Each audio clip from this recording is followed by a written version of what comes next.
Shalom Uvracha. La paracha Vaïtranan ouvre par une imploration de Moshe à Hachem. Tu as rendu ton serviteur témoin de ta grandeur et de ta force de ton bras.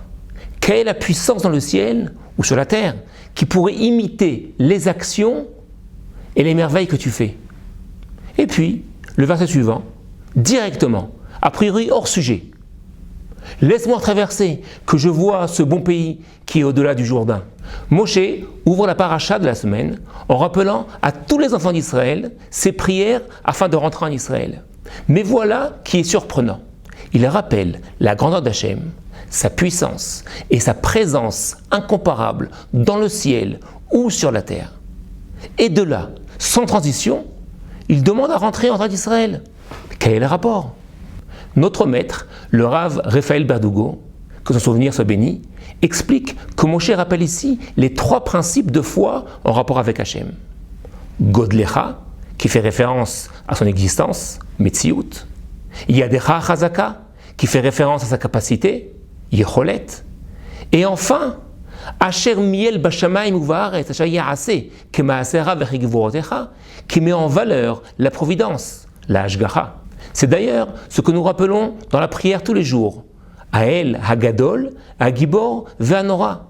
Il est grand, il est là. Il est puissant et a la capacité infinie. Et enfin, il est craint par le bien, entre autres, de la providence.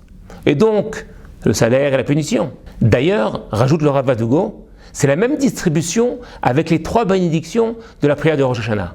Malchuyot, Zichronot et Shofarot. Moshe dit donc à Dieu, tu as commencé à me montrer pendant 40 ans ces merveilles-là. Et nous savons tous par ailleurs que certains arrivent à croire en toi grâce à des miracles, et d'autres grâce à la tradition reçue. Mais bien sûr, le plus complet de tous, et tu le sais, est celui qui voit et se rend compte par lui-même. Comme Moshe par la suite le dit, Ata oret aladat ki Adonai hu Elohim. Tu as vu et tu t'es rendu compte que Hachem est notre Dieu. Rendu compte par toi-même. En fait, ce premier verset de la paracha est la meilleure intro de la prière de Moshe pour entrer en Israël.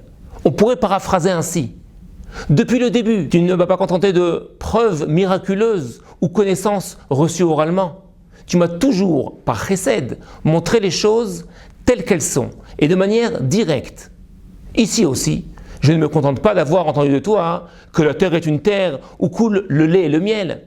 Offre-moi aussi le plaisir spirituel de m'en rendre compte par moi-même. Apprenons-nous aussi de Moshe Rabbeinu et prions Dieu en ces jours qui suivent le jeûne de Tisha B'Av pour que Hachem nous permette de ressentir par nous-mêmes, ainsi que tout le peuple juif, toute la sainteté de la terre d'Israël. Et que ceux qui ne s'y trouvent pas encore nous y rejoignent au plus vite. Amen.